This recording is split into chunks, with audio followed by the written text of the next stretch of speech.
Hey everyone, welcome back to QuietMind. Today we're diving into a topic that's, well, both fascinating and a little dangerous. How to make someone addicted to you, the dark psychology of love. Before we jump in, I want to hear from you.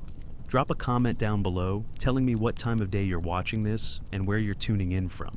It's always so cool seeing our community from all over the world. And hey, if you enjoy content that blends psychology, human connection, and a little bit of mystery, make sure you hit that subscribe button, leave a like, and help support this channel. Every single one of you helps keep QuietMind alive and growing. All right, let's get into it. Why we're drawn to obsession. You see, love is one of the most intoxicating experiences a human can have. It's exciting, it's addictive, and sometimes it's not even about the person. It's about how they make us feel about ourselves. Think about it. Have you ever met someone and, for reasons you couldn't quite explain, they seemed to take up more and more space in your mind? You'd be going about your day, but their face, their voice, would just show up in your thoughts. That's the beginning of what we call emotional imprinting, when someone leaves a psychological mark that keeps pulling you back. And the truth is, some people know exactly how to create that effect. They know how to trigger the brain's reward system in a way that feels irresistible. Today we're going to talk about how that works. And yes, some of this comes from what's called dark psychology, the chemistry of addiction in love. Let's start with the basics. When you fall for someone, or even just start really liking them, your brain releases dopamine. Dopamine is the feel-good chemical, but here's the twist. It's not just released when you're with them. It's released in anticipation of being with them. So, if someone learns how to give you attention in bursts, like hot and cold moments, they create an addictive loop in your brain. You start craving the next moment of connection. And in love, that craving can turn into full-blown emotional dependency. This is why unpredictability is such a powerful emotional hook. If someone is perfectly consistent all the time, your brain gets used to it. But if they give you warmth, then pull away, then come back stronger, your brain starts chasing the high of getting them back. And this, my friends, is where things start to get dangerous. Because this kind of push-pull dynamic is exactly how people can get addicted to each other, or to the feeling of being wanted by that person. Now, let's talk about subtlety. If you think making someone obsessed is all about big dramatic gestures, nope. It's actually the small, almost invisible things that plant the deepest seeds. Eye contact that lingers just a fraction longer than normal.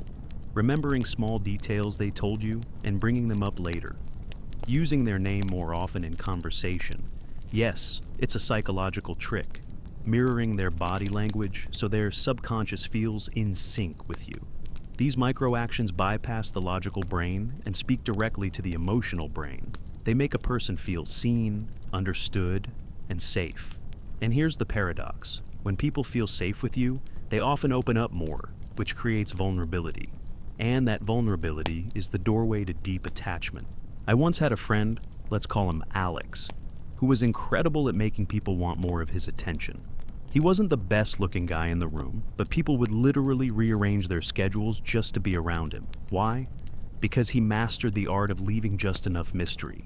He'd share a personal story, but never the whole story. He'd give compliments, but not every time you expected them. And he always made you feel like you were earning his time. This kept people's brains in a constant state of curiosity and reward seeking. And that is a recipe for emotional addiction. Now, here's something important. This isn't a how-to for manipulating people into unhealthy relationships. Dark psychology can be powerful, but it comes with responsibility. When you use these tools ethically, you can build deeper, more meaningful connections. When you use them selfishly, you can genuinely hurt someone. And the truth is, addiction in love can be devastating when it's one-sided. That's why as we go deeper into this topic over the next hour and a half, I'm going to keep pointing out where these strategies can turn toxic, and how to recognize if someone is using them on you. All right, grab a drink, get comfortable. In the next section, we're going to unpack exactly how emotional dependency forms, and the little-known triggers that most people don't even realize they're responding to. Now, let's dive deeper into the second layer of this topic. Earlier, we spoke about the psychological hooks that make people naturally want to be around you. But in dark psychology, we take this to a different level, one that's not just about attraction, but about creating a kind of emotional dependence. Let's be honest here. Human beings are creatures of habit. When something, or someone, makes them feel a certain way consistently, the brain starts craving that experience like it's a necessity. It's the same mechanism that makes us addicted to sugar, caffeine, or even our favorite songs. So, the question is, how do you make yourself the emotional caffeine in someone's life? The first principle here is emotional contrast. Think about it. If you give someone only happiness all the time, their brain starts to normalize it. It stops feeling special. But when you mix moments of high emotional connection with moments of slight distance, the brain goes into overdrive. It starts wondering, why am I not feeling that high right now? How can I get it back? That's when they start chasing. This is not about being cruel. It's about understanding that the brain values scarcity. When something isn't available 24/7, it feels more valuable. And this taps into a psychological phenomenon called intermittent reinforcement, the same trick casinos use to keep people pulling the slot machine handle again and again. If you're always there, always texting back instantly, always giving 100%, you remove the mystery. But if sometimes you pull back, focus on your own life, leave them wondering, that's when you become addictive. And here's the second piece, mirroring their core desires. Most people don't fall in love with you right away. They fall in love with the version of themselves they feel like when they're around you. If you make them feel smarter, more attractive, more alive, you're essentially becoming their emotional drug. Now, here's where the dark part of dark psychology comes in. If you know their insecurities, their weaknesses, their deepest fears, you can shape the way you interact with them so you are the solution to those fears. They'll start to think, without this person, I wouldn't feel this good. And before we go further, let me remind you, this is powerful stuff. Use it with awareness because it can absolutely create emotional dependency that's hard to break. We're going to get into storytelling and personal myth-making next. How to make someone feel like the story of their life can't be told without you in it. But first, take a second to check in with yourself. If you've ever been on the receiving end of this, you know exactly how intense it feels. It's almost like a fog, a sweet fog, where all logic fades and you just want. All right, let's keep going. You see, when we talk about making someone emotionally addicted to you, one of the most powerful and dangerous in techniques is what I call writing yourself into their life story. This isn't about the little moments. This is about the big, identity-defining narrative they carry inside their mind. Every person has a private movie playing in their head. It's the story of who they think they are, where they've been, and where they're going. If you can position yourself as an essential character in that movie, the plotline doesn't make sense without you. Their emotional world begins to orbit around you. So, how do you do that? First, you connect on core values and life goals. You don't just talk about surface topics. You ask, what do you really want out of life? What scares you the most? What would make you truly proud in 10 years? Then, here's the trick. You show them how your own path runs parallel to theirs. You create the sense that your journeys are intertwined. Second, you create anchor moments. Anchoring is when you attach a strong emotion to a specific experience, sound, phrase, or place. For example, maybe the two of you watch the sunrise together on a random Tuesday morning, and you say something deeply personal in that moment. From that day forward, every time they see a sunrise, they think of you and the feeling you gave them. Third, identity fusion. This is when two people's self-images start blending together.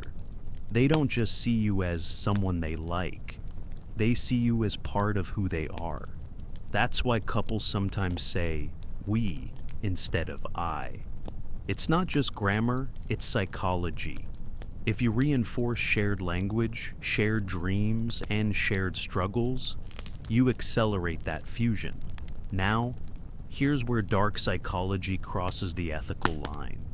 If someone uses these tools manipulatively, they can make another person feel like leaving them would be like cutting off a piece of their own identity. That's why some people stay in toxic relationships for years. They've been wired to believe they are that relationship. And if you think about it, this is also how cult leaders operate.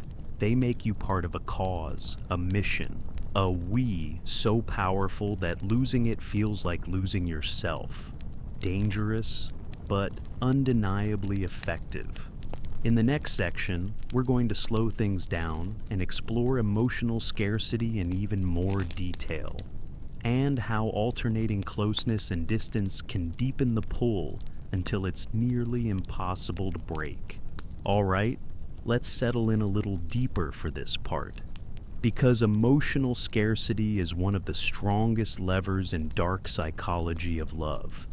And when you understand it, you'll start seeing it everywhere. The basic idea is simple. We value what we fear losing. But in relationships, especially romantic ones, scarcity isn't just about time. It's about emotional access. Think of emotional access like a precious currency. If you give it away endlessly, it becomes cheap. If you ration it, even in subtle ways, it skyrockets in perceived value. Let's imagine two scenarios. In the first, someone showers you with affection every day, all the time. They're always available. You don't have to wonder if they'll be there. You know. And because you know, your brain doesn't have to work for it. It's comforting, but it doesn't create obsession. In the second scenario, they're warm and deeply connected with you sometimes, but other times they're harder to reach. Not in a cold, rejecting way, but in a way that makes you notice the gap. Suddenly your mind starts filling in the blanks. Why aren't they texting? Are they thinking of me? Did I do something? And now you're hooked. This is called intermittent reinforcement. The brain gets a dopamine hit sometimes, not all the time, and that unpredictability makes the reward far more addictive. It's the same principle that makes gambling so powerful. But there's another layer here, emotional rhythm. It's not just on and off. It's about knowing when to intensify closeness and when to create space, when to have a long, deep conversation, and when to leave things unsaid, letting the other person's imagination do the work. The truth? Our minds often bond more in the gaps than in the constant stream of connection. Those gaps give our brain space to romanticize, to fantasize, to idealize. And the more someone idealizes you, the more they crave you. Here's the danger. If you lean too far into scarcity, you risk pushing them away. But when you calibrate it, just enough uncertainty to make them lean forward, you create a pull they can't easily resist. In the next part, we're going to talk about the hook memories technique, specific moments you plant in someone's mind so they replay them over and over, even when you're not around. That's where this starts to feel less like attraction and more like obsession. Now, let's move into one of the most potent and, frankly, dangerous tools in dark psychology of love: hook memories. These are moments designed so intentionally that they replay in someone's mind again and again, long after they've happened. They're like emotional echoes, and every time the echo comes back, it deepens the attachment. So, what exactly is a hook memory? It's not just a happy memory or a romantic moment. It's a memory that hits a unique emotional frequency. A mix of surprise, intimacy, and personal significance. So it's unlike anything else in their life. Think about it. We don't replay every nice dinner we've ever had. But the time someone looked into your eyes and said something you didn't expect, in a place that felt oddly cinematic, that sticks. How to create hook memories. There's a 3-step formula. Set the scene uniquely, The place or setting matters. If you always talk in the same cafe, nothing stands out. But if one night you take a slow walk in a part of the city they've never seen, or you sit by a lake at midnight, the brain registers it as special. Layer emotion with sensory detail. Our brains store memories more vividly when multiple senses are triggered at once. The smell of the rain, the flicker of streetlights, the warmth of your hand. When those sensory anchors are strong, they'll come back in flashes, and each flash will carry you with it. Deliver a core emotional punch. This is the real hook. You share something personal, raw, and just vulnerable enough that it feels like a turning point. Or, and here's the darker side, you say something about them that feels profound, like you're seeing a part of their soul no one else has noticed. Why this works. Memories don't exist in isolation. They're tied to emotion. The stronger the emotion, the deeper the memory's grip. And here's the twist. The brain doesn't just replay the image of the memory, it replays the feeling. So every time they remember it, they feel the same pull toward you all over again. Over time, if you plant enough hook memories, you create a mental highlight reel in their mind, and you're the star of every scene. That's not just attraction, that's narrative dominance. In the next section, we're going to explore the push-pull loop, the dance between giving and taking away emotional energy, and how it can intensify the addiction until they're the one chasing you. All right, this is where things start to feel like a dance. The push-pull loop is one of the oldest and most misunderstood techniques in emotional influence. Done wrong, it just looks like mixed signals. Done right, it creates an almost magnetic tension that keeps someone thinking about you even when you're not around. The core principle: humans are wired to want what they can't fully have. When you give all your emotional energy at once, the mystery dies. When you never give any, the bond never forms. The magic happens in between, in that shifting rhythm of closeness and distance. Think of it like breathing. Pull. You get close. You open up. You share something real. You make them feel deeply connected. Push equals you create space. You step back. You become just a little harder to reach. Or you focus your attention elsewhere. The contrast makes each phase more powerful. When you pull, they feel relief and warmth. When you push, they feel the drop, and they want that warmth back. Micro versus macro push-pull. There are two levels to this. Micro, moment to moment. Inside a single conversation, you might lean in, make strong eye contact, then break it and look away, letting silence hang for a beat. Or you might agree with them warmly, then playfully challenge one of their points. Macro, over days or weeks. This is the bigger emotional rhythm. Maybe you have a week where you're deeply present, long talks, affectionate messages, followed by a few days where you're busy, shorter responses, more focus on your own life. Both levels work together to create unpredictability. And unpredictability is addictive. Why this creates obsession? The brain hates unresolved tension. When you push, you create a question mark in their mind. Did I do something? Are they losing interest? That question mark triggers an urge to fix it.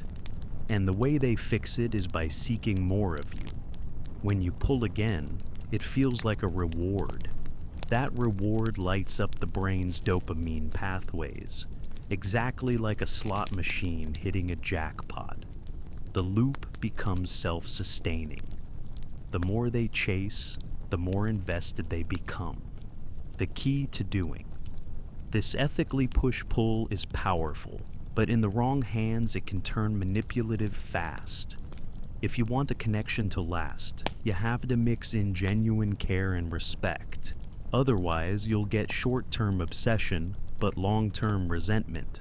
In the next part, we'll get into emotional imprinting, how to make sure you become the emotional default setting in their mind, so that even when they're alone, their thoughts drift back to you automatically. Imagine this. You hear a certain song, and instantly you think of someone from your past. Or you smell a certain perfume, and without warning, an old memory washes over you, complete with feelings you thought were long gone. That, right there, is emotional imprinting. It's when a person becomes linked to specific emotional states, sensory triggers, and moments in your mind. Once this link is set, it's almost impossible to break, which is why it's one of the most powerful techniques in the psychology of connection. And yes, in the dark psychology of love. What emotional imprinting really means. It's not about just making someone like you.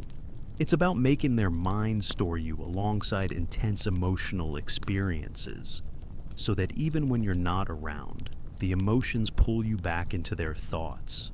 The human brain loves shortcuts. Instead of recalling an event in detail, it attaches feelings to symbols, a place, a song, a certain way the light falls in a room. If you become one of those symbols, you don't need to be present for them to feel your impact. How to create the imprint. There are 3 main steps. Anchor an emotion. First, you need a moment of high emotion. Joy, excitement, vulnerability, desire, even deep comfort. It doesn't matter which emotion, as long as it's strong. The stronger the emotion, the deeper the imprint. Pair it with a trigger. The trigger can be almost anything.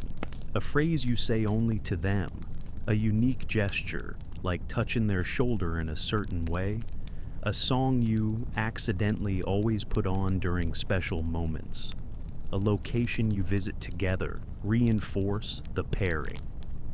Every time you repeat the trigger in an emotional moment, the link strengthens. Over time, the trigger alone will bring back the feeling, and by extension, you. Why it feels so addictive.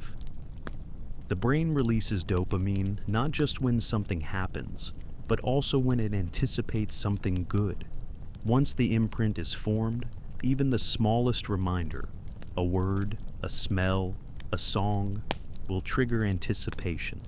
And with anticipation comes longing. It's why, months or years later, people still think about that one person when they hear a certain tune. You can fade from someone's life, but if you're imprinted, you never truly leave their mind. The ethical line. Like all techniques we've discussed, emotional imprinting can be beautiful or manipulative. Used with care, it builds deep, lasting intimacy. Used selfishly, it can keep someone stuck on you long after the relationship should have ended. In the next section, we'll talk about the scarcity effect and why the human brain values you more when there's less of you to go around. All right, now that we've explored how to leave a mark on someone's emotions, how to become a trigger in their mind without even being there, let's move into something even more intriguing. Because here's the truth, it's not always about giving more of yourself. Sometimes, it's about giving less, about becoming a rare resource in their emotional world. And when something is rare, our minds assign it more value, more desire, more weight. This is the scarcity effect. And once you understand it, you'll see why pulling back can sometimes make someone chase you harder than ever. Think about the last time you wanted something you couldn't have immediately. Maybe it was an item that was sold out, a limited edition drop, or even a person whose attention seemed hard to get. Didn't it feel magnetic? Like the fact that you couldn't have it made you want it more? That's not just you. That's hardwired human psychology. Why scarcity works. Humans evolved in a world where resources were limited. If something was rare, it was usually valuable. Food, tools, safe places to sleep. Our brains still treat scarcity as a signal of importance. In relationships, scarcity sends a silent message. If you want me, you have to work for me. And that message triggers pursuit. How to create healthy. Scarcity, controlled availability. Don't be the person who's always instantly reachable. If you're constantly there, the brain starts to take you for granted. Controlled space creates anticipation, and anticipation fuels desire. Keep a life outside of them. When someone sees you living fully, hobbies, passions, goals, they realize you're not dependent on them for happiness. That independence is attractive and rare. Make moments count. If your time together feels special, then your absence will feel noticeable. Scarcity only works if the product, you, is associated with positive, high-value experiences. The danger of overdoing. It pushes scarcity too far, and you create distance instead of desire. The art is in balance, being just unavailable enough to spark curiosity, but still present enough to nurture connection. In the next part, we'll dive into identity shaping, the subtle way you can influence how someone sees themselves, and how that self-image can keep you in their life. Let's slow things down, breathe in, and imagine someone saying to you over and over again, in different moments of your life, "You're such a caring person. You've always been so adventurous. You're the type who never gives up." Without even realizing it, those words begin to shape the way you see yourself. They start to live inside your identity. And here's the powerful truth. Once someone accepts a belief about themselves, they naturally try to live up to it. What identity shaping really is. Identity shaping is when you plant, gently, consistently, an idea of who someone is, and they begin to believe it. And because humans want their actions to match their identity, they start behaving in ways that reinforce it.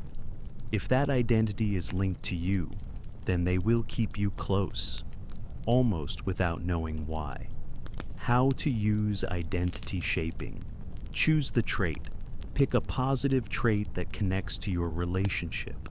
For example, if you want them to see you as a source of safety, call out their ability to always make you feel calm.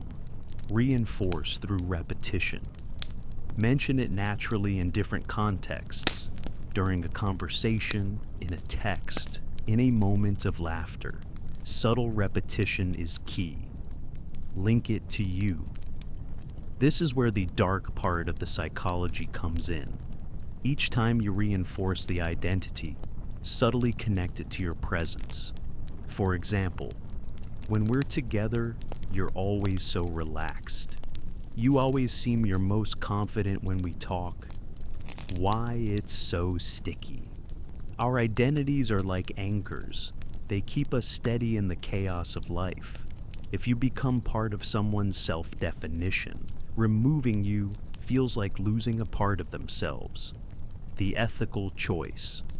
You can shape someone's identity in ways that empower and lift them, or in ways that make them dependent. Used with love, this can help someone grow. Used carelessly, it can keep them trapped. The emotional bookmark. When you create a moment that hits someone emotionally, whether it's deep laughter, unexpected kindness, or even a shared fear, you bookmark yourself in their mind. Every time they feel that emotion again in life, their brain replays you. This is why the most addictive connections are tied to strong emotions, not just good conversations. The open loop effect. Have you ever started a TV series and just had to keep watching because the episode ended on a cliffhanger? That's the open loop effect. Our minds crave closure. So, if you leave a story, an idea, or a feeling unfinished, people will chase you to get the ending. In relationships, this means sometimes stopping a conversation at the peak, saying, "I'll tell you the rest later," and letting their curiosity work for you. The mystery gap. People are drawn to what they don't fully understand. If you give someone your entire life story in the first few interactions, you've removed the mystery. And mystery is the oxygen of intrigue. Instead, reveal yourself like chapters in a book. Give just enough detail to spark questions, but hold back enough so they have to come back for the next page. This is why some of the most fascinating people you meet are the ones you can't quite figure out.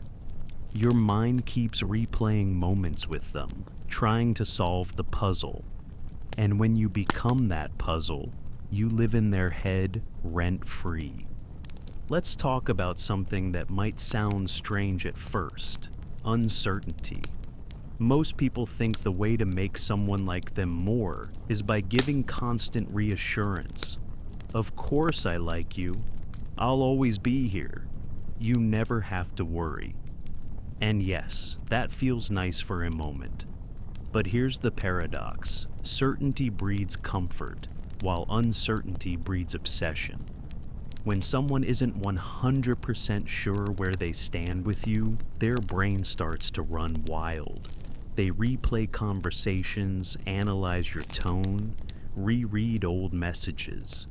They look for clues in the smallest details, like, why did they put a period at the end of that text? Are they mad? Are they being serious? That mental loop, that constant checking and rechecking, is the definition of addictive behavior. Think about it. Gambling machines don't hook people because you win every time. They hook you because you win sometimes. And because you never quite know when, your brain keeps chasing the next hit. Now, this doesn't mean being manipulative to the point of cruelty. It's not about ghosting someone or deliberately causing them pain. It's about sprinkling in moments where they're not entirely sure what comes next. Now here is why highs and lows make you irresistible. If you've ever ridden a roller coaster, you know the thrill isn't just in the high points, it's in the sudden drops, the unexpected twists, and the suspense of not knowing what comes next. Believe it or not, relationships work in a very similar way. The psychology of emotional roller coasters is one of the most powerful forces behind attraction and obsession. Let's start with a simple truth. Humans get bored very quickly. When everything is smooth, predictable, and safe, it feels comforting at first. But eventually it becomes background noise. We stop noticing it. Think about music. If a song played the exact same note again and again, you wouldn't call it music. It's the changes in rhythm, the rise and fall of notes, the surprise of a melody that makes it beautiful. Relationships are like that too. If every moment is calm and flat, the emotional connection eventually dulls. But when you introduce variation, highs of joy, moments of tension, releases of laughter, pauses of silence, it becomes a living, breathing rhythm that the mind can't ignore. So, what does that mean in practice? It means sometimes you make someone laugh so hard they can't breathe, and other times you leave space for seriousness and depth. Sometimes you're playful, teasing, lighthearted. Other times you show them your thoughtful, reflective side. This contrast creates a psychological loop.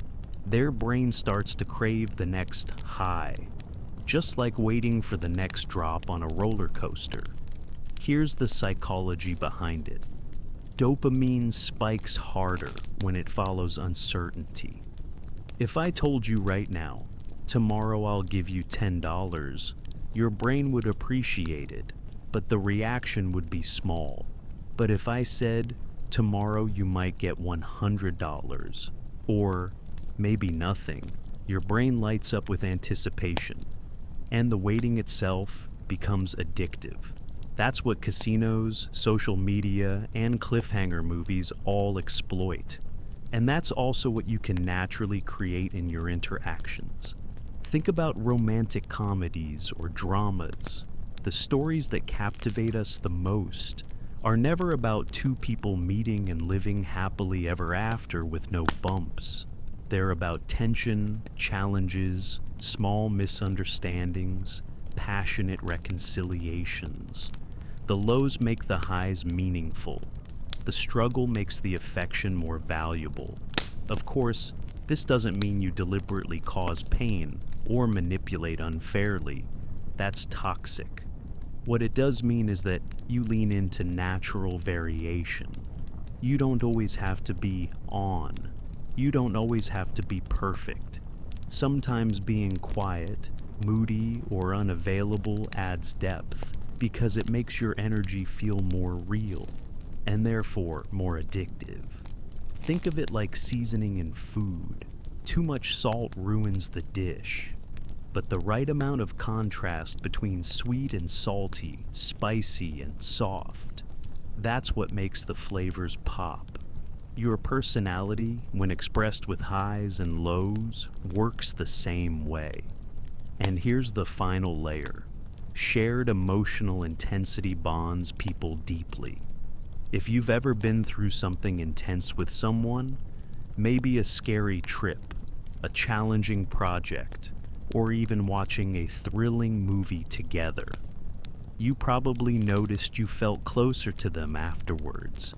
That's because the brain associates the heightened emotion with the person you were with.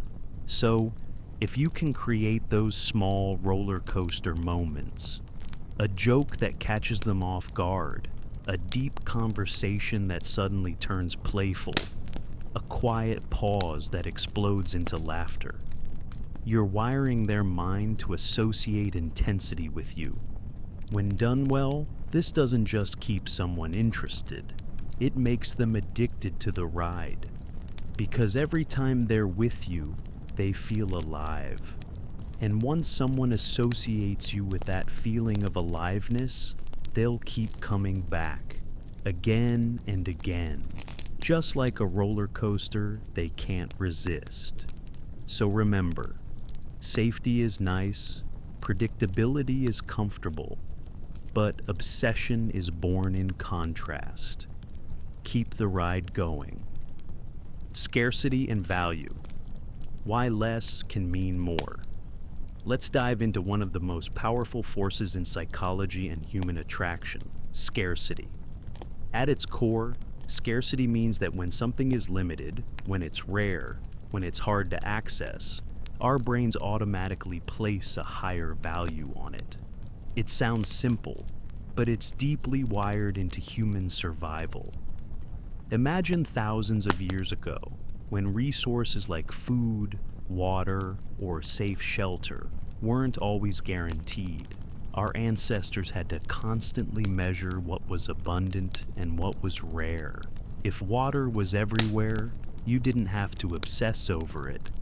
But if water was scarce, if there was only one river in the desert, you'd spend all your energy thinking about it, planning how to access it, guarding it once you had it. The same instinct still runs in us today, not just for resources, but for people. Now let's bring that into modern relationships and attraction. If someone is always available, always texting back instantly, always free to hang out, never busy with their own life, their presence starts to feel abundant. And abundance is comfortable, but it's not exciting. We take it for granted. But if someone is sometimes available and sometimes not, if they have passions, projects, or friendships that pull them away, their time suddenly becomes more precious. Just like gold or diamonds, their rarity makes them more desirable. Here's a simple example. Imagine you walk by a bakery every day and see trays full of croissants. You know they'll be there tomorrow and the next day and the next. Nothing special. But if one day you pass by and see a sign that says, "Last 3 croissants of the day," suddenly your desire spikes. You didn't even want one before, but now you feel the pull. You want it because it's scarce. The same is true in psychology of attraction. When people perceive your attention, your time, your affection as something not given lightly, something not just handed out to anyone at any time, it becomes scarce, and therefore, it becomes valuable.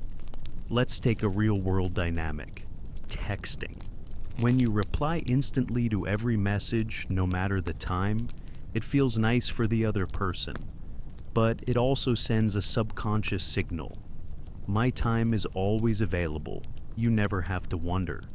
But if sometimes you respond with a little delay, not because of a game, but because you're genuinely busy living your life, the energy shifts.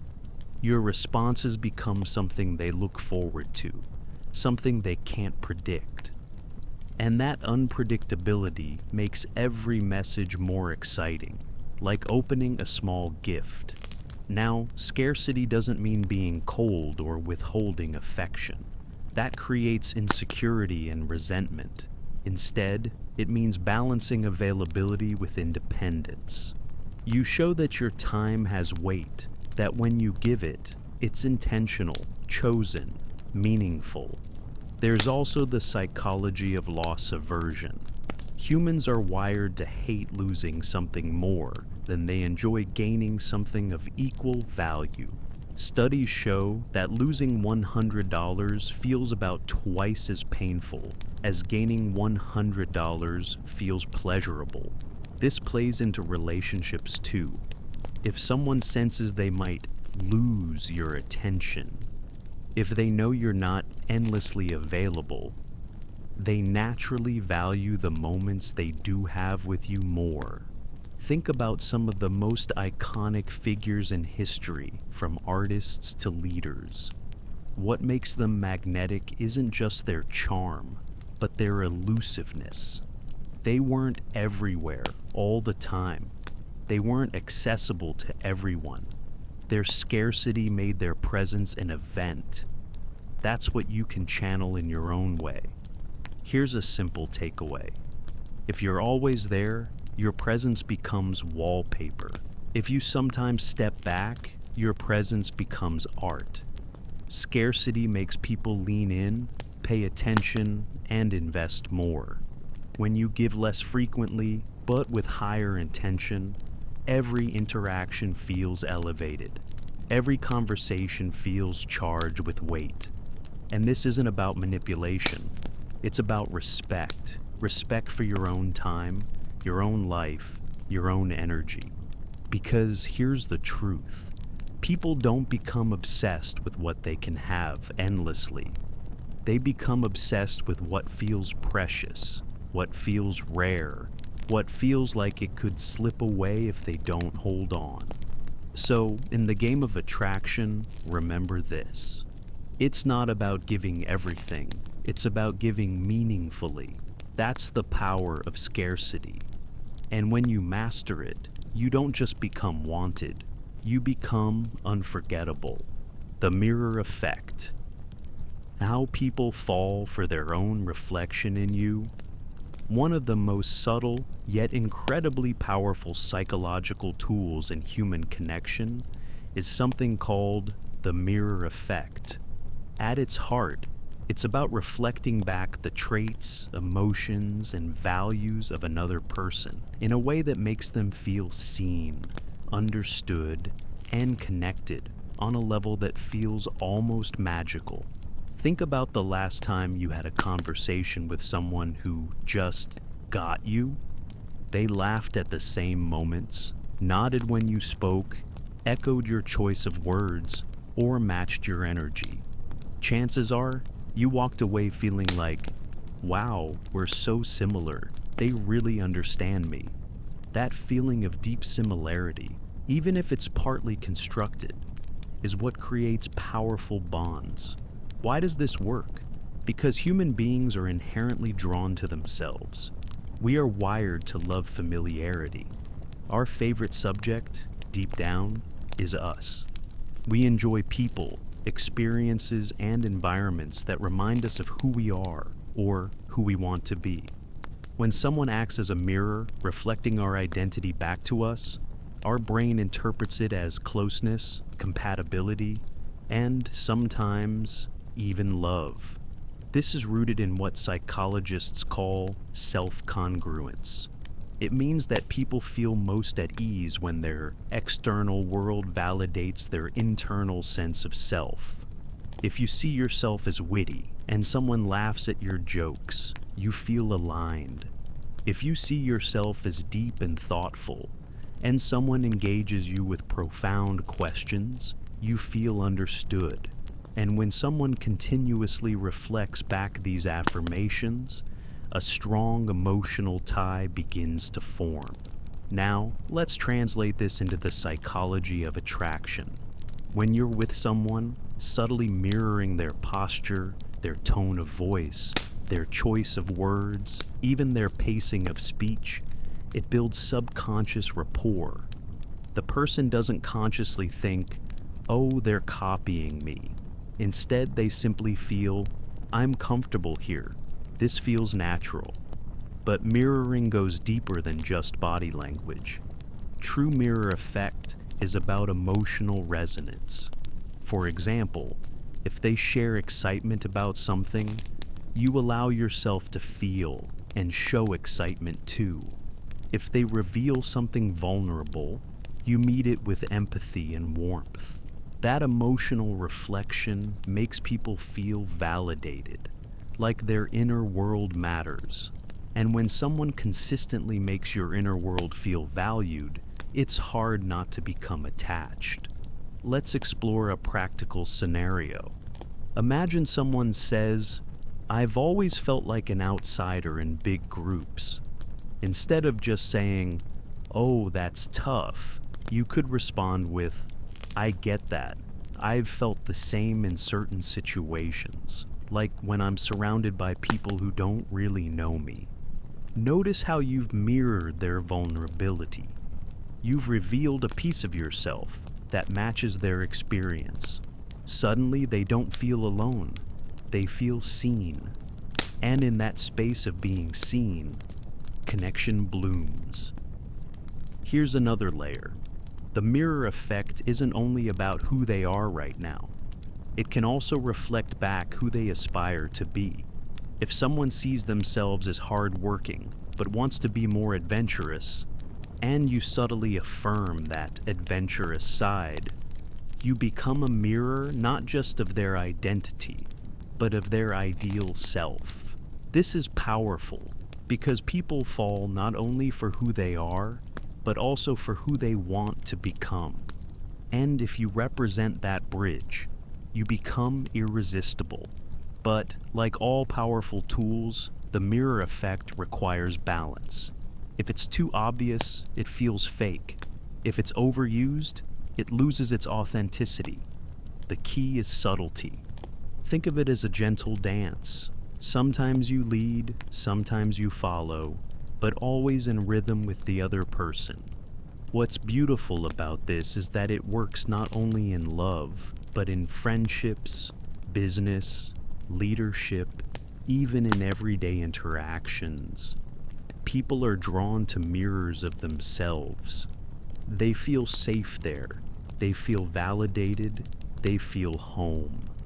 And when it comes to the psychology of attraction, when someone feels that being with you is like looking into the best version of themselves, obsession isn't far behind. Because you don't just make them love you, you make them love themselves more when they're with you. So remember this: to mirror someone is not to lose yourself. It's to highlight their reflection in a way that creates closeness, trust, and deep emotional resonance.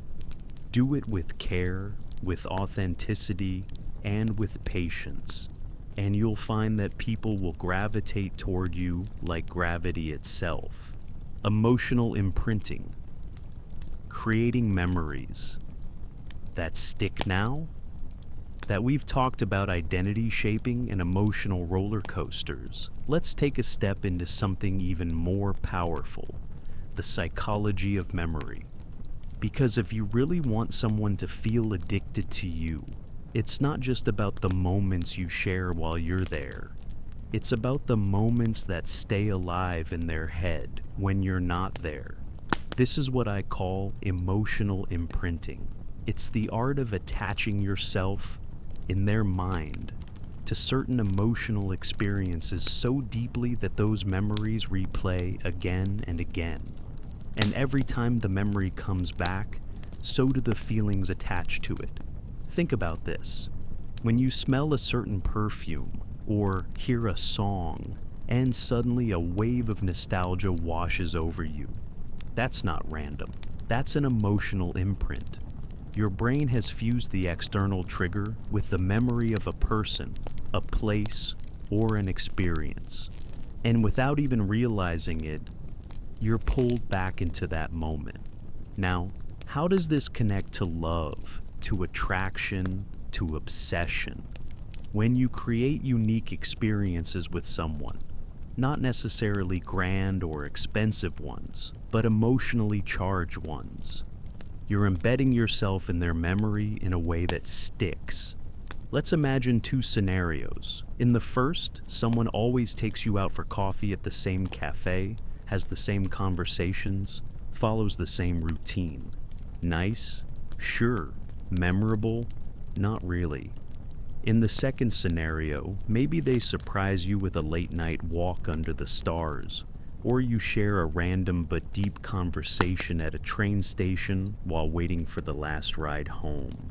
Suddenly, that small but unusual moment gets burned into your mind. And years later, when you see a night sky or hear the sound of trains, that person flashes back into your awareness. This is the key. Strong emotions fuse with memory.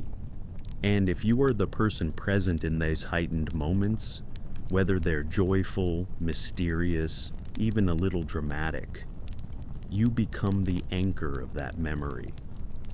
Here's the psychological trick. Choose moments that are slightly outside the routine. Be intentional about creating small but unique emotional spikes. Connect those spikes with sensory details, a smell, a sound, a phrase you repeat. Over time, what happens is this. The person starts experiencing phantom presence. You're not there, but you feel there because the mind keeps replaying the imprints. This is how songs become unbearable after a breakup, or how certain places suddenly feel haunted. Now, you might be wondering, doesn't this sound manipulative? And here's where nuance is important. The goal isn't to force someone into obsession in a cruel way. It's about understanding how memory works, so you can create connections that last, that feel meaningful, that truly deepen the bond. Because whether you intend it or not, emotional imprints are being created in every relationship. The only question is, are you doing it consciously or leaving it to chance? And here's another interesting layer. Emotional imprints are strongest when they come from contrast.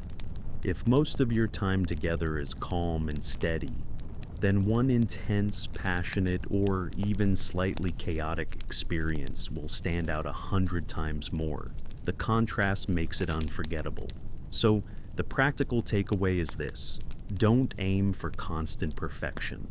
Aim for moments that feel different, alive, charged. Those are the memories that echo. And speaking of echoes, let's take this idea one step further. Because memory is powerful, but what truly cements obsession isn't just the memory itself. It's the anticipation of the next moment. In the next part, we're going to explore the psychology of anticipation and how waiting can be even more addictive than the event itself. The anticipation effect. Why waiting feels addictive. So, we just talked about emotional imprinting, how memories can glue themselves to your mind and replay like a song you can't get rid of. But here's the interesting part. Memory isn't the only thing that makes someone keep thinking about you. Sometimes it's not even what already happened, it's what might happen next. Think about this for a second. Do you remember the excitement as a kid the night before your birthday or before Christmas? That tingling energy, that buzzing restlessness, where you can't stop imagining what's waiting for you? That's anticipation. And in psychology, anticipation can often feel more powerful than the actual experience itself. Here's why. Anticipation activates the dopamine system in the brain. Dopamine isn't really about pleasure. It's about wanting, craving, looking forward. It's the chemical of pursuit. When you make someone anticipate you, they're not just enjoying you in the moment. They're spending hours, days, sometimes weeks living in the idea of you. And that's incredibly addictive. Let's connect this back to relationships and attraction. If everything with you is immediate, predictable, always available, then the brain has no time to build anticipation. You text back instantly. You always say, yes, you're always present. Sounds nice, but actually it starves the brain of that delicious tension. But imagine if you space things out a little. You don't always respond right away. Not in a manipulative way, but in a way that creates rhythm. You leave a conversation at its peak, so they're left thinking about what you might say next. You mention plans, but don't give away every detail, so their mind spins stories about what it might be. Suddenly, you're not just in their memory, you're in their future imagination. And here's the fascinating part. Studies show that the act of waiting, the period of anticipation, often lights up the brain more than the reward itself. It's the suspense, the wondering, the what if that creates a constant cycle of focus. In other words, the waiting becomes its own reward. This is why cliffhangers work so well in TV shows. Why do we binge watch? Because the creators end every episode with a hook, leaving us desperate for the next one. You can create the exact same effect in human interaction by leaving people wanting just a little more, by giving them enough to stay engaged, but not so much that the mystery dies. So, practically speaking, how can you use the anticipation effect in love and attraction? Don't reveal everything at once. Keep a layer of mystery. Let people discover you over time. Time your responses. Not every message needs to be instant. Pacing creates rhythm. Leave on a high note. When a conversation feels amazing, that's often the best moment to end it. Why? Because they'll replay it afterward, filling in the silence with their imagination. Tease the future. Drop hints about experiences, stories, or surprises without giving away the whole picture. When someone is anticipating you, you live rent-free in their head. They imagine you, they rehearse conversations with you, they feel excitement long before the next meeting happens. And that means their brain is giving them dopamine hits just by thinking about you. That's obsession on autopilot.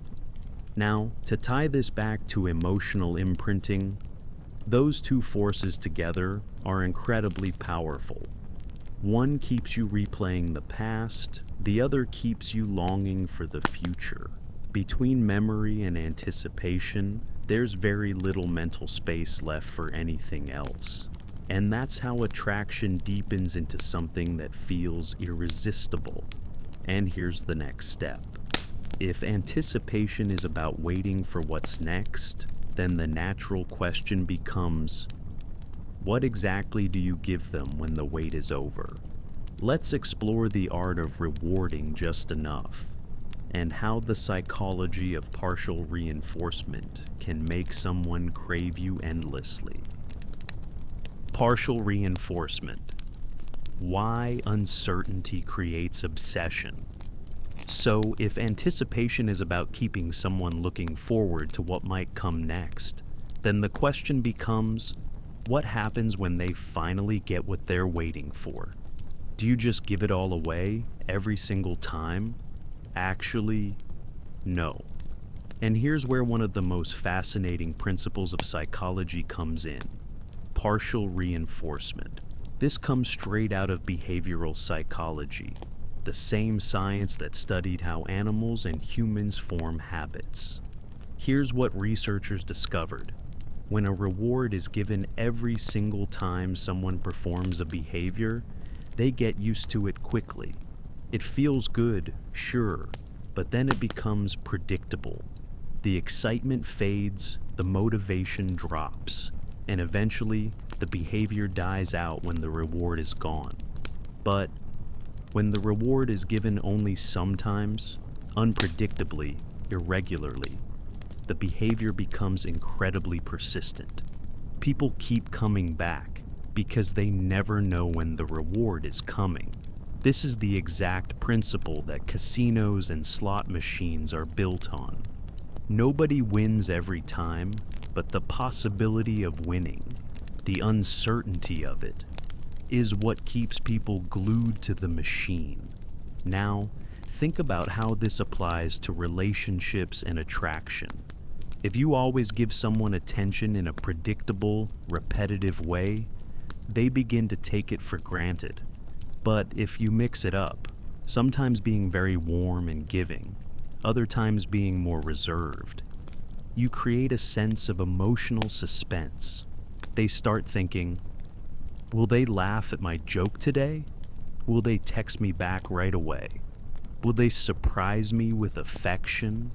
That uncertainty keeps their mind working, and that's exactly how obsession is born. And here's something even deeper. The brain's dopamine system doesn't just respond to rewards, it responds even more strongly to unpredictable rewards. In fact, uncertainty itself becomes addictive. This is why people check their phones dozens of times a day. Not because every notification is exciting, but because sometimes, just sometimes, there's something amazing waiting. The brain craves that hit of maybe. So, in a relationship dynamic, partial reinforcement might look like this. Sometimes you send a thoughtful, warm message out of nowhere. Other times, you let a conversation breathe before you reply. Sometimes you share a lot about yourself. Other times, you keep a little mystery. Sometimes you show affection openly. Other times, you keep it subtle and understated. The key is balance. It's not about being cold or manipulative. It's about understanding that predictability kills passion, while a little bit of uncertainty keeps things alive. Think of it like a fire. If you pile on wood non-stop, the fire suffocates and dies. But if you feed it gradually, unpredictably, with just enough fuel, it burns brighter and longer. The same principle applies to attention, affection, and presence. And notice how this links back to anticipation. When someone doesn't know exactly how you'll show up, their brain spends time imagining it. They replay conversations. They predict your behavior. They hope for the next moment of connection. That mental work is them becoming more and more invested in you. Now, of course, this has to be done carefully. Too much distance and people will feel rejected. Too much availability and people will feel bored. But that sweet spot in between, that's where the psychology of partial reinforcement works its magic. And this leads us naturally into something even more fascinating. If uncertainty keeps people hooked, what about the stories we create around those uncertain moments? The power of narrative. How stories build attraction. So far, we've explored how anticipation and unpredictability can keep someone hooked. But let's zoom out and look at an even bigger layer of psychology. Something that's hardwired into every human mind. The need for stories. Humans are storytelling creatures. From ancient myths around the fire to modern-day movies and even the way we gossip, our brains crave narrative structure. Why? Because stories help us make sense of the chaos of life. They give meaning to random events, they explain behaviors, and most importantly, they connect emotions to characters. Now, here's the fascinating part. When someone is attracted to you, they don't just see you as a person. They start building a story around you. They imagine how you came into their life, what role you play, what role they play, and where the plot might be heading. And this narrative becomes incredibly powerful in shaping how deeply they feel about you. Think about it. If two people meet in a very ordinary, predictable way, say, sitting next to each other at work, the story might not be very exciting. But if the same two people meet under unusual circumstances, maybe a random encounter on a trip, or helping each other in a stressful situation, suddenly the story feels more special. Their minds will replay it over and over, adding layers of meaning, as if destiny itself was at work. And here's where you can actively shape this narrative. By creating memorable, unique experiences, you're essentially giving the other person chapters for the storybook they're building in their head. Each unusual moment, a deep conversation at an odd hour, an adventure that breaks routine, even a strange coincidence, becomes symbolic. It feels like part of a bigger journey. Psychologists call this the narrative bias. The brain's tendency to remember and exaggerate events that fit into a compelling story. This is why people romanticize certain relationships long after they end. They're not just missing the person, they're missing the story they built together. So, how do you use this? Break the routine. Don't always interact in the same setting or in the same way. A walk at night feels completely different from a chat during the day. A surprise activity feels like a plot twist. Highlight uniqueness. Subtly point out how unusual or unlikely certain moments are. Phrases like, "Can you believe this happened?" Or, "What are the chances we crossed paths like this?" Reinforce the idea that the relationship is special.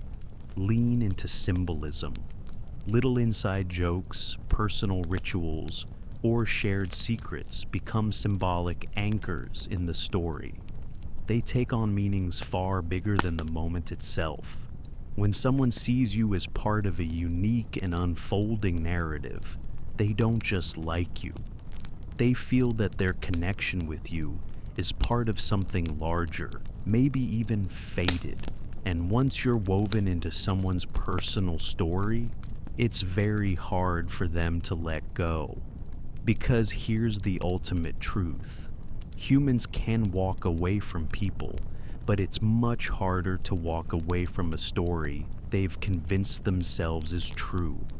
And if the story is what keeps us emotionally bound, then what about the mystery inside that story? Because sometimes what we don't know about someone is even more powerful than what we do know. In the next part, we'll explore the psychology of mystery and why unanswered questions can be irresistible. Now, this is why the unknown pulls us in. Let's build on what we just discussed about stories. Every great story has one thing in common: mystery. It's not the answers that keep people turning the pages of a book, it's the questions. The same principle applies to attraction. Psychologists have long studied something called the information gap theory. This theory says that when humans realize they don't know something they want to know, it creates tension. That tension pushes them to seek out the answer. In relationships, this tension can feel like curiosity, obsession, or even longing. Think about it. If someone tells you everything about themselves right away, their past, their goals, their emotions, you may feel close to them, but you also feel like there's nothing left to discover. On the other hand, if someone reveals themselves slowly, with layers, leaving hints and puzzles along the way, you can't help but lean in. Your brain keeps asking, what's next? What else don't I know? And here's the paradox. Mystery makes the mind work harder. When someone doesn't give you all the answers, your brain fills in the blanks. You imagine possibilities, and sometimes what you imagine feels even more compelling than the truth. This is why we often idealize people we don't fully know. Our minds create a version of them that might be even more magnetic than reality. So, how does this apply to attraction? Don't overshare too quickly. It's not about being secretive or dishonest. It's about pacing. Instead of dumping your entire life story, reveal pieces over time, the way a good novel unfolds chapter by chapter. Leave questions hanging. Sometimes when someone asks a question, you don't need to answer fully. A smile, a playful, maybe someday I'll tell you, or a subtle pause keeps curiosity alive. Be unpredictable in small ways. Show up differently than expected. Change the rhythm, surprise them. Mystery is often less about what you hide and more about what you disrupt. But here's the deeper reason why mystery works. It mirrors life itself. Life is full of uncertainty, unanswered questions, and open doors.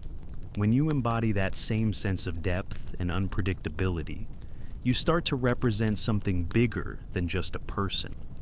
You become a symbol of possibility. And people don't just get addicted to other people, they get addicted to possibility. Now that we've explored identity shaping and the subtle dynamics that influence perception, let's dive into another powerful principle: emotional anchoring. This is the idea that certain feelings, reactions, or experiences can be linked to specific triggers. And once that connection is established, encountering that trigger can instantly bring back the same emotion. In relationships, especially in the subtle dynamics of attraction, emotional anchoring can be transformative. Think about moments that made you feel intensely happy, nervous, or exhilarated. Now imagine if someone could consistently associate those same feelings with their presence. It's not magic. It's a psychological principle at work. By creating small, meaningful moments, one can anchor emotions like joy, excitement, or curiosity to themselves. Over time, this builds a subconscious link that draws people closer without them even realizing why. The key to emotional anchoring is consistency and subtlety. It's about creating repeated positive experiences, small rituals, or shared inside moments that evoke a strong emotional response. For example, a simple shared laugh over a quirky observation, or a brief, meaningful compliment during a specific situation can act as an anchor. Each time the moment repeats, the brain strengthens the association between that emotion and the person who caused it. Over weeks and months, this can create a powerful subconscious pull. It's also important to vary the intensity of these experiences. Too much predictability can dull the effect. while unexpected bursts of positivity or intrigue strengthen the emotional imprint. Think of it like a melody. Repetition creates familiarity, but variation keeps it compelling and memorable. Subtle cues like the tone of voice, a gentle touch on the shoulder, or even a particular choice of words can all become anchors if used thoughtfully and consistently. Now you might wonder, is this manipulation? And here's the nuance. Emotional anchoring works best when paired with genuine care and authenticity. The brain doesn't respond to forced behavior. It responds to meaningful, memorable moments. The principle itself is neutral. It can be used ethically to deepen connections, or, if misused, to exploit emotions. Being aware of this power allows you to consciously shape interactions in a positive, mindful way, enhancing trust, closeness, and emotional resonance in relationships. As we explore these layers of psychology, consider how your own experiences have been influenced by emotional anchors, perhaps without you noticing. Maybe a song triggers memories of someone, or a certain gesture brings back feelings long forgotten. Recognizing these patterns helps you understand how attraction and attachment naturally form. And it gives insight into the subtle levers at play in any relationship dynamic. To bring this into practice thoughtfully, observe the reactions of those around you. Notice what makes someone smile, laugh, or pause with curiosity. Then, reinforce those triggers gently and consistently. Over time, this forms a tapestry of emotional associations that build subconscious closeness. Combined with the earlier strategies we've covered, like identity shaping and the psychology of attention, emotional anchoring becomes a tool for creating profound connection without needing to force or rush the process. And as we transition from emotional anchoring, think of it as laying the groundwork for deeper engagement. Just like a story that leaves you thinking long after the last page, these subtle emotional ties ensure that your presence lingers in the mind and heart long after the moment has passed. This is the quiet power of influence, a way to create meaningful connections that feel organic, magnetic, and deeply resonant. The illusion of control. Why people fall for subtle guidance. One of the most fascinating aspects of human psychology is our deep desire to feel in control of our own decisions. We like to believe that we are rational, independent thinkers, steering our own ship with absolute freedom. But in reality, much of what we do is influenced, sometimes gently, sometimes invisibly, by the environment around us, by the way choices are framed, and by the subtle cues we receive from others. This is where the concept of the illusion of control comes into play.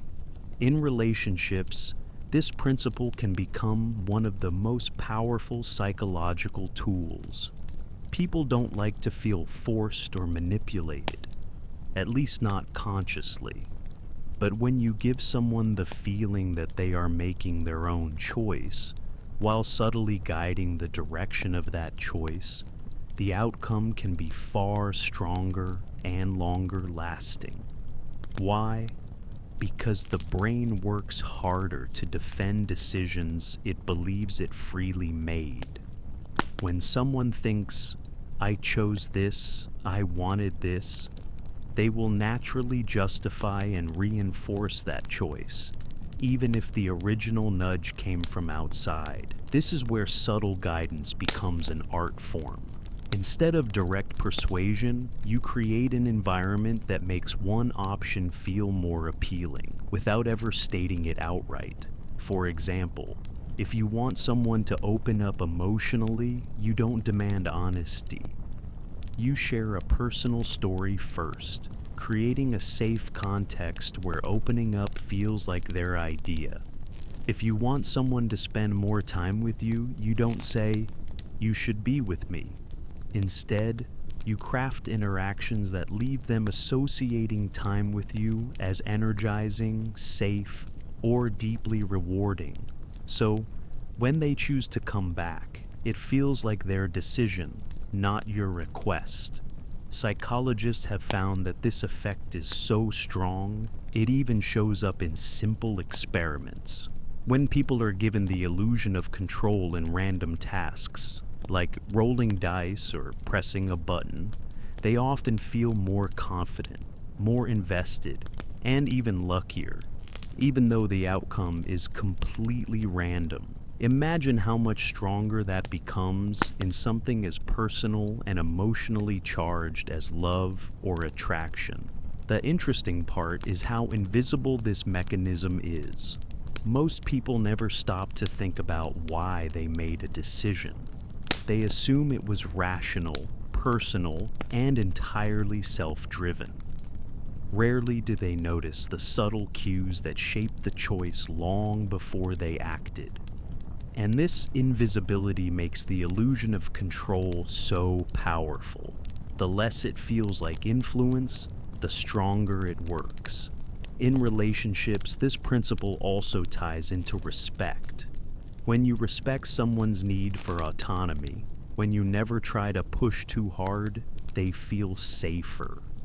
Ironically, by not forcing control, you gain more influence. This is why people are drawn to those who seem effortlessly magnetic. They don't demand attention, but somehow they always get it. So, how can you use this practically? Start by focusing less on direct persuasion and more on shaping the environment of choices. Present options in a way where the path you want is the most attractive, but let the other person feel like it was their call. Give space for decisions to unfold so they are claimed as personal, and above all, reinforce the positive emotions tied to those choices. Because once someone believes they chose freely, they will build their own reasons to keep choosing you again and again. The illusion of control shows us something profound about human connection. People don't want to be owned or forced, but they do want to feel empowered. When you align with that desire, your influence becomes not only stronger, but also far more sustainable. It's a dance of freedom and direction. And when done well, it makes attraction feel natural, inevitable, and deeply authentic. Emotional Dependency Loop. One of the most powerful ways people become addicted to another person is through what I call the emotional dependency loop. It's the cycle where someone begins to rely on you, not just for positive feelings, but also for the resolution of negative ones. And the deeper they fall into this cycle, the harder it becomes to step out. Think of it like this. In every relationship, people search for comfort, stability, and validation. But when you position yourself as both the source of their pain and the solution to it, you create a loop they can't easily break free from. Let me explain. Imagine you withdraw a little bit of affection, suddenly they feel anxious. Then, when you return that affection, they feel relief, almost like a drug hit. Over time, their brain starts to associate you with both the anxiety and the relief, and that makes the bond nearly unshakable. This process is subtle. It doesn't always require manipulation in the aggressive sense. It can be as simple as fluctuating attention, going quiet, and then suddenly giving affection, or challenging them emotionally and then offering reassurance. Each time this happens, their nervous system learns that you are the person who can fix the discomfort you caused. And once someone learns to depend on you for both the highs and the lows, they begin to feel like they can't function without you. What's fascinating here is that the loop is not built on constant happiness. In fact, relationships built only on happiness can feel less addictive because there's no tension. Addiction comes from contrast, moments of insecurity followed by moments of relief. That's why toxic or unstable relationships often feel the hardest to leave.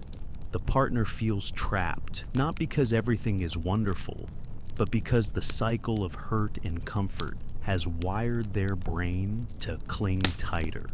If you think about it, this mirrors how actual substances create dependency. Drugs don't just give pleasure, they also prevent pain. Cigarettes, for example, relieve the very withdrawal symptoms they themselves created. In the same way, when someone becomes emotionally addicted to you, they're not only chasing your affection, they're avoiding the pain of losing it. And here's the key insight. Once this dependency loop is established, small gestures from you become magnified. A simple text message, a smile, or a kind word can feel overwhelmingly powerful because it resolves all the tension they've been building up in your absence. That's when you know you've crossed from ordinary affection into the realm of addiction. So, when we talk about making someone addicted to you through the dark psychology of love, the emotional dependency loop is one of the most central dynamics at play. It's not just about attraction. It's about wiring their brain to see you as the only person who can give them relief from the very emotions you stirred in the first place. And as we move forward, we'll look at another powerful mechanism, because dependency alone is not the full picture. There's also the matter of how you frame yourself in their mind, not just as a partner, but as the idealized partner they've been searching for. That's what we'll dive into next. Now that we've explored how emotional dependency works, let's take it one step further. Because dependency alone can make someone hold on to you. But to make them addicted in the truest sense, you need to become, in their mind, the ideal partner. Not just a partner, but their perfect match. This is what I call the idealized partner effect. Think about it. People don't fall in love with reality.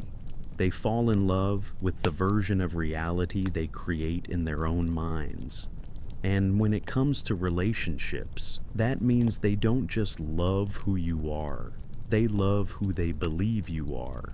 If you can position yourself as the answer to their unspoken needs, their fantasies, their dreams of the perfect relationship, then you become far more than a person.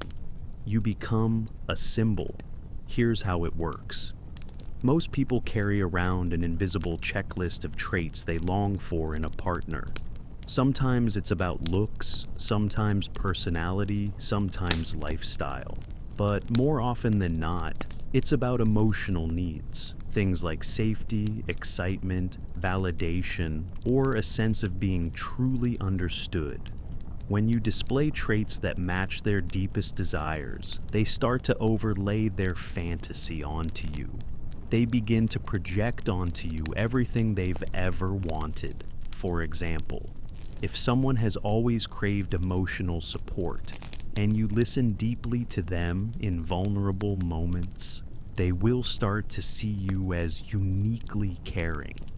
If they've always wanted excitement, and you introduce adventure or unpredictability into their lives, they'll see you as their escape from boredom. If they've longed for validation and you mirror back their worth, you suddenly become their ultimate cheerleader. The crucial part here is not to become perfect in reality, but to allow enough space for them to believe you are perfect for them. That distinction is important, because the truth is, You don't have to meet all their needs. You only need to meet the needs that matter most to them, and let them fill in the rest with their imagination. This effect is even stronger when you subtly mirror back their identity. People fall in love with those who seem to reflect their best version of themselves. If they see qualities in you that feel like an extension of who they are, or who they want to be, they begin to feel that magnetic sense of we're meant to be. It's not rational, it's deeply emotional, and once that projection is in place, it's hard to undo. Even if you show flaws, their brain will often filter them out. Why? Because the need to preserve the fantasy is stronger than the desire to see reality. That's why people in love sometimes ignore red flags. They're not blind. They're addicted to their own projection of the ideal partner. Here's the dark side. When you become someone's idealized partner, you're not just filling a role in their life, you're filling a void. You're stepping into the story they've been writing in their head for years, maybe without even realizing it. And once you're in that role, they don't want the story to end. They cling harder, they forgive more, and they idealize even more strongly. That's addiction at the psychological level. So, when we combine the emotional dependency loop with the idealized partner effect, you don't just have someone who needs you for comfort. You have someone who believes you are the one person in the world they've been searching for. And that's a very powerful position to be in.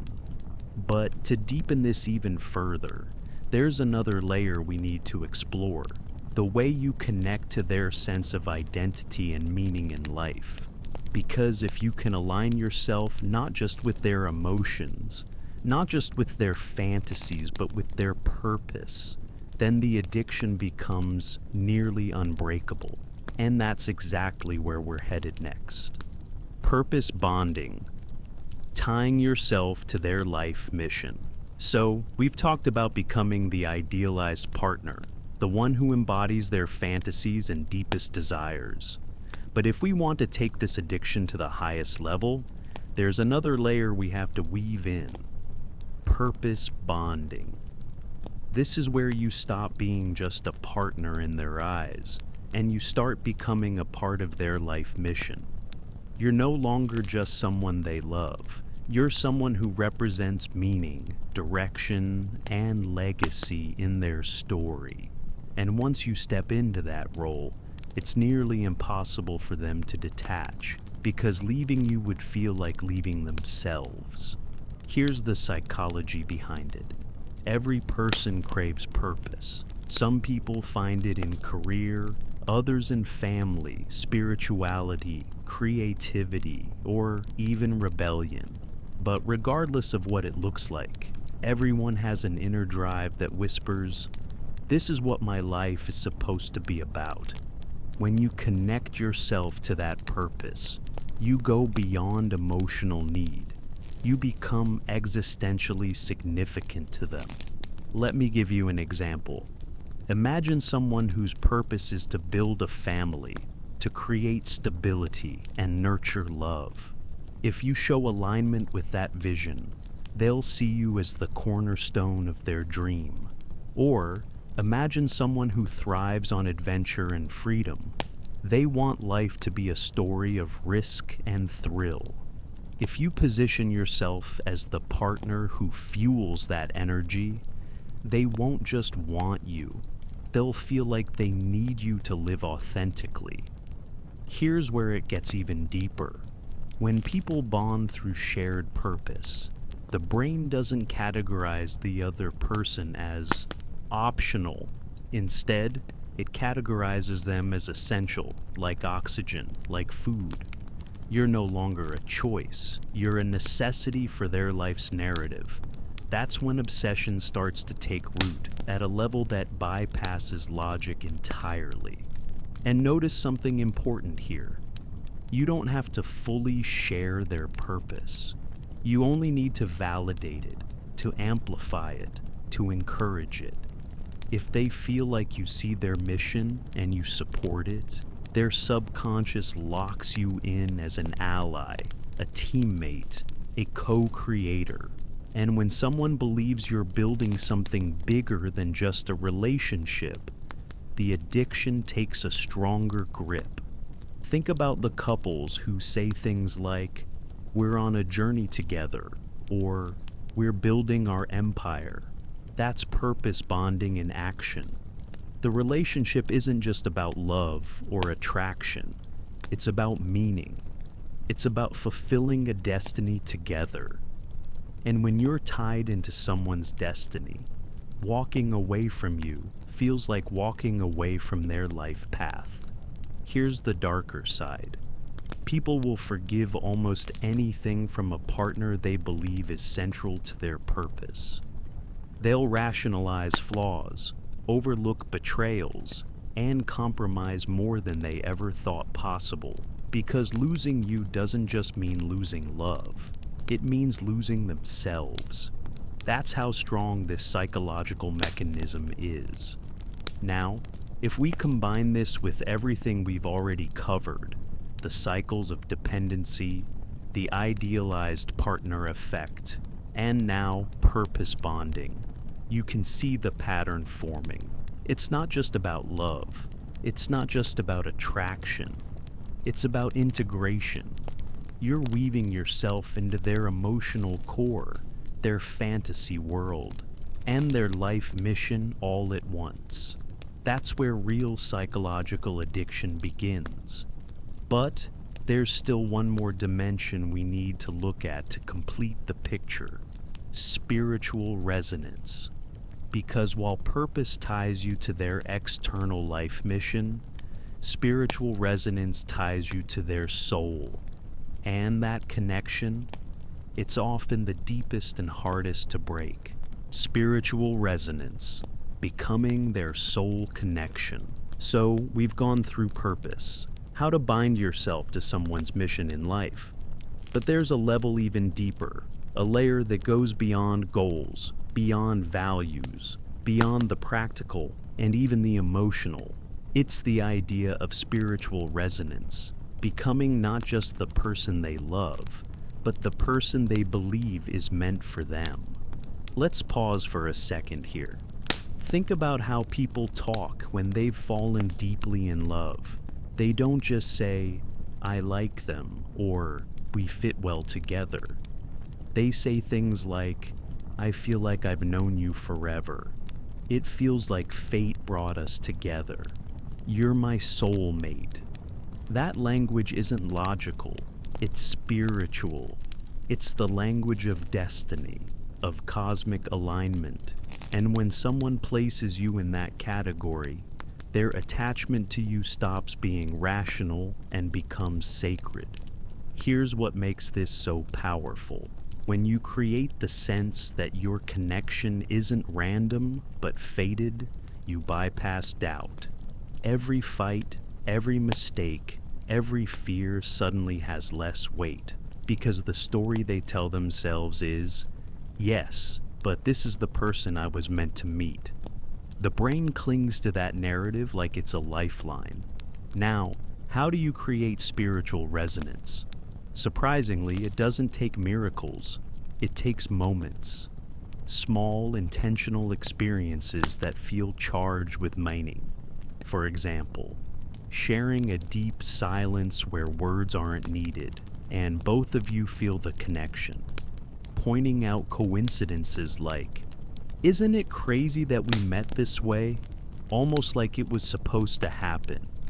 Reflecting back aspects of them that they've never voiced, so they think, "How could you know me so well unless we're connected on another level?" The subconscious loves patterns. And when you highlight coincidences, shared feelings, and intuitive understanding, their mind starts weaving a story that you are more than just a partner, your destiny personified. Another layer is vulnerability. When you create moments where both of you feel stripped down, raw, and seen at your core, it activates that sense of spiritual depth.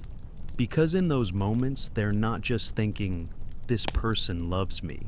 They're thinking, this person sees my soul. And once someone feels their soul is seen by you, it becomes nearly impossible for them to detach. Here's the darker edge of it. When people believe you're their soulmate, they will endure almost anything to keep you. They'll justify pain, they'll rationalize chaos, because their belief system has locked you in as irreplaceable. The fear of losing you becomes existential, like losing their place in the universe. This is why some relationships feel magnetic even when they're destructive.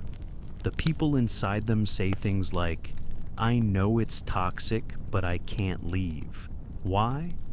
Because they've coded the other person as their soul connection, and the human psyche would rather suffer than risk losing what it believes is its destiny. Now, here's what's fascinating. Spiritual resonance doesn't have to be real in the mystical sense. It only has to feel real. If the other person believes it, the psychological effect is the same.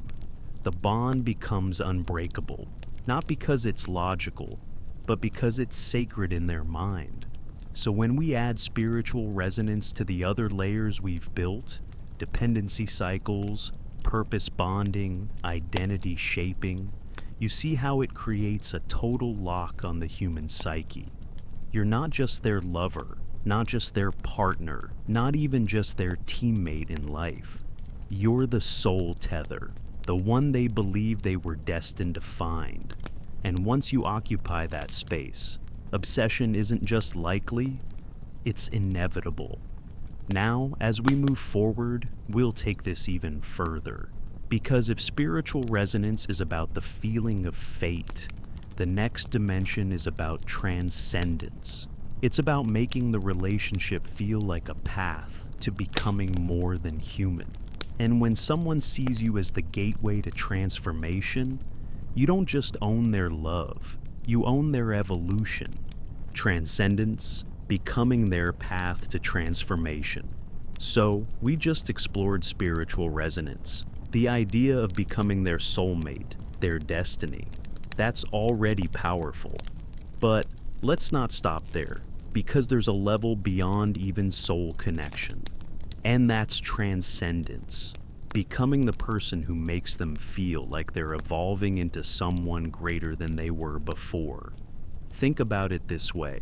Most people don't just want love. They want love that changes them. They want to look back and say, I'm a different person now because of you. That's the kind of love that feels eternal, the kind that rewires a brain to never let go. Here's the psychology behind it. The human mind craves growth. We're wired to want progress, improvement, becoming more than what we are today. And when that feeling of progress is tied to another person, the brain fuses the two together. It says, my growth equals this relationship. My evolution equals this person. The result? They don't just want you, they need you, because losing you feels like losing themselves. Now, how do you create transcendence? You do it by engineering experiences where they feel themselves expand through you, helping them overcome fears they never thought they could face, introducing them to new ways of thinking, new perspectives that shift their worldview, celebrating their growth and reflecting back how far they've come, so they associate that transformation with you.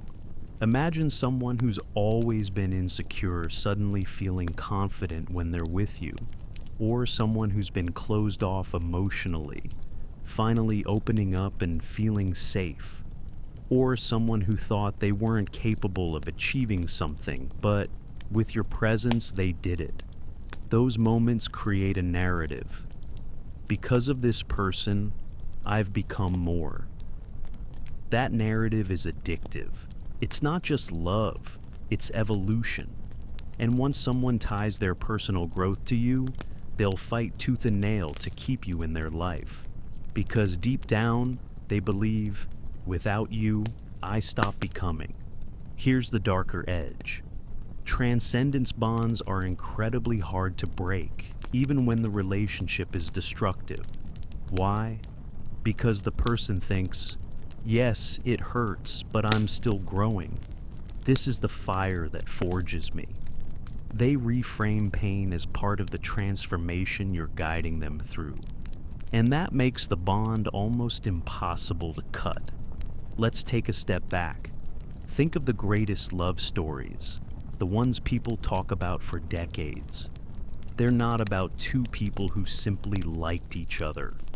They're about people who changed each other, who unlocked hidden parts of themselves, who became versions of themselves they never imagined possible because of that one person. That's transcendence. And if you can position yourself as the person who opens doors inside them that they didn't even know existed, their obsession with you won't just be about attraction.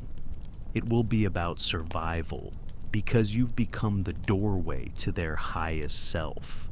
So now, if we layer this on top of everything else we've talked about, dependency, identity shaping, spiritual resonance, what we're building isn't just a relationship. It's a total psychological architecture. You're not just their partner. You're their destiny, their growth, their evolution. And at that point, obsession isn't just likely, it's guaranteed. But here's the twist. Transcendence also creates the illusion of endless depth. Because the more they grow with you, the more they believe there's always another level, which means the bond never feels complete. It always feels like there's more to discover, more to unlock, more to become. That endless chase is what keeps them hooked forever. Now, with transcendence in mind, we can take this to the next and final dimension, because there's something beyond even growth, something primal, and that's the sense of immortality. The idea that your love doesn't just make them evolve, but makes them eternal. And that's where the psychology of obsession reaches its peak. The Immortality Bond, love that outlives time. So, we've climbed from dependency to identity to transcendence. Each step has made the bond deeper, more unbreakable. But now, we reach the highest level, the level where love doesn't just shape the present, it redefines forever. This is what I call the Immortality Bond. Why immortality? Because the deepest obsession happens when someone feels that what you share will never die, that it stretches beyond years, beyond distance, beyond even life itself. The brain isn't rational here. It doesn't say, this will end someday. Instead, it says, this is eternal. This person is woven into the fabric of my existence. Here's the fascinating psychology. Humans have an innate fear of death, of endings. But we also have a desperate desire to leave something behind, to create meaning that outlasts us. When a relationship taps into that, when being with someone feels like being part of something timeless, that's when obsession becomes permanent. Let's break it down into what creates that sense of immortality. Shared legacy. When two people create something together, a story, a memory, a dream that feels bigger than both of them, it plants the belief that we live on through this. It could be as simple as an inside joke that never fades, or as powerful as creating art, building a family, or crafting a vision for the future. Eternal symbols. Think of how couples latch onto songs, places, or even little rituals. Those things outlive individual moments and become symbols of something infinite. Every time they hear that song, they don't just remember you. They feel you living inside it. Immortalizing emotions. The mind often elevates love into myth. People say, I'll never feel this way again. That thought alone creates obsession because it ties the relationship to an irreplaceable part of their life story. They believe they've touched something eternal, and losing it would mean losing immortality itself. And here's the darker side. When someone believes you've made them immortal, leaving you doesn't just feel like heartbreak, it feels like death. The brain processes it as the end of meaning.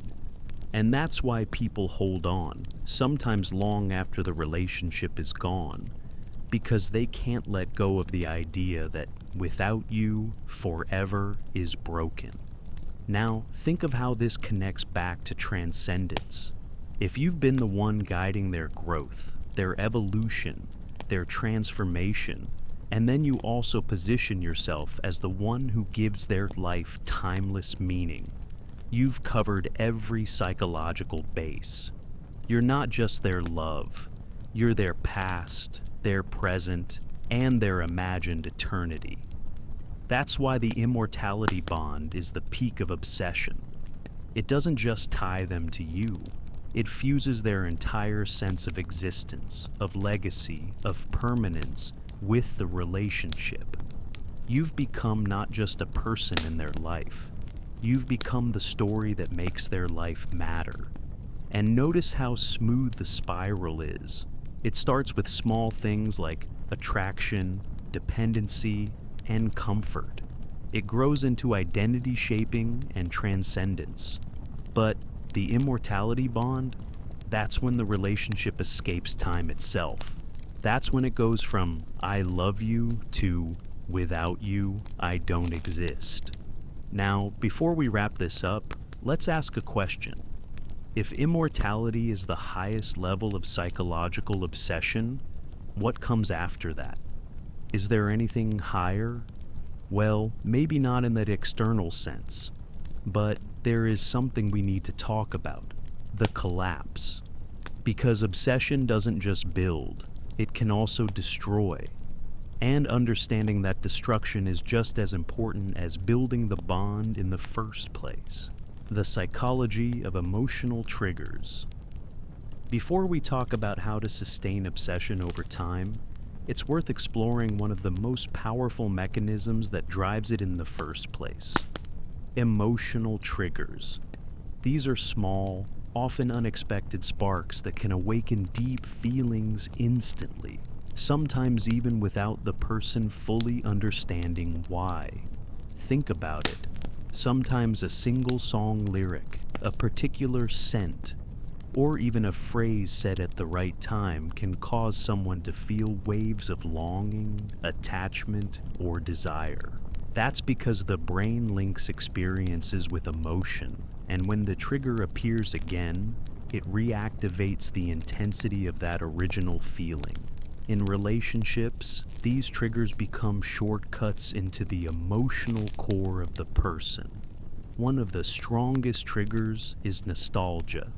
When you connect yourself to a moment that feels emotionally significant, maybe the first time you laughed together, a special place, or a shared ritual, you don't just exist in their present, you root yourself into their memory.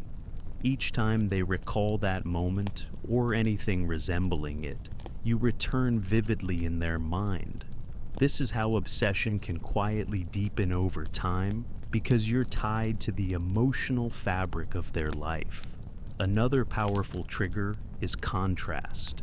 When someone experiences a low point, sadness, loneliness, rejection, and you appear as a source of relief, their brain anchors you to that relief. On the other hand, if you're connected to moments of triumph, passion, or joy, you become tied to their highs. In both cases, you're not just part of their story. You are the story their mind replays when searching for comfort, intensity, or meaning.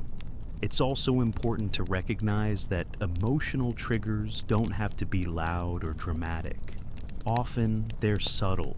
The way you phrase something, a specific look, or even the rhythm of your voice. These details slip beneath conscious awareness, but the subconscious absorbs them and attaches them to feelings of connection. Later, when the trigger resurfaces, the brain relives that emotional state, drawing the person back toward you with surprising force. But there's a double edge here. Emotional triggers can bind, but they can also overwhelm. If every interaction becomes too emotionally heavy, the other person may feel drained instead of drawn in. That's why the most effective use of triggers is balance. Small sparks layered naturally into ordinary moments, so that their attachment feels effortless rather than manipulated. And what makes emotional triggers so fascinating is that they last far beyond physical presence. Even in silence, even in absence, a well-anchored trigger continues to do its work. A song, a place, or a thought can reignite the flame of obsession, keeping you alive in someone's mind long after the interaction has ended. So, before learning how to balance obsession in the long run, it's these emotional triggers that act like the seeds, tiny but powerful, capable of growing roots that hold fast. Once planted, they make the rest of the structure far stronger and far more difficult to erase. Balancing the flame. Sustaining obsession without collapse. If obsession is like fire, then this part is about learning how to tend that fire so it burns warmly instead of destroying everything in its path. Because while obsession often spirals into collapse, it doesn't have to. With the right awareness, the energy of obsession can be sustained, powerful, intense, but also safe. Think about the way mystery and clarity play together. Too much mystery and the mind grows anxious. Too much clarity and the spark fades away. It's in the rhythm between revealing and concealing, between sharing and holding back, that the connection keeps its electricity. It's like a story told in chapters. Each one answers some questions, but leaves just enough space to make you crave the next page. And just as important is the balance between absence and presence. Being there constantly can make your presence feel ordinary, while disappearing too long can make the bond crumble. The real strength lies in staying close enough to provide comfort, but distant enough to keep desire alive. It's like breathing, an inhale of closeness, an exhale of space. Both are necessary, and together they create life. Now, passion alone isn't enough. Obsession thrives on intensity, but it can't survive in chaos. Too much turbulence, jealousy, constant drama, wild swings eventually burns the person out. The flame must be steady enough to give warmth, but still flicker brightly enough to draw the eye. Emotional highs can fuel connection, but there must be moments of calm in between. Otherwise, the obsession transforms into exhaustion. Another layer is identity. It's tempting to let someone make you their entire world, but if that happens, the obsession often collapses under its own weight. A healthier version allows the other person to weave you into their identity without losing themselves entirely. When they still have ambitions, interests, and dreams that belong to them, their attachment to you can actually last longer because they feel stronger standing beside you instead of hollowed out without you. This is also where rituals come in. Small, repeated gestures, like a phrase only the two of you understand, or a consistent moment of connection each day, can act like anchors. They stabilize the intensity, giving the obsession a structure so it doesn't spiral out of control. These rituals make the connection feel timeless, almost sacred, in a way that binds the experience deeper into memory. And finally, the mind itself must remain engaged. Obsession fades when everything is predictable, when the mystery is completely unraveled. By offering challenge, curiosity, playfulness, or intellectual stimulation, you keep the fire alive in their thoughts. The brain craves puzzles, and when the connection continues to provide stimulation, it never feels finished. It always feels alive. So, in the end, sustaining obsession isn't about constantly pushing for more. It's about creating cycles, closeness and space, passion and calm, revelation and mystery. Each cycle renews the energy, preventing collapse and transforming obsession from a burning flash into a lasting flame. When mastered, it becomes less like wildfire and more like a hearth, steady, alive, and enduring. And with that, we've reached the end of our journey tonight. We've explored how the mind shapes obsession, how emotions, stories, and subtle patterns can bind people together in ways that feel almost invisible, yet incredibly powerful. Here on QuietMind, my goal is never just to teach you about psychology or philosophy, but to help you reflect, to think deeper, and maybe even to fall asleep with new thoughts lingering in your mind. Before you go, I'd love to know, where in the world are you watching from? And what time is it for you right now? Drop it in the comments. Also, if you have any feedback for me to improve, I'm always open to hearing that. If you enjoyed the video, let me know in the comments too. And if you found value in tonight's session, please consider liking the video and subscribing to the channel. It's a small action, but it helps QuietMind grow and reach more people who might also be searching for these quiet, reflective spaces. Thank you for sharing your time with me. Until next time, rest well, think deeply, and stay curious.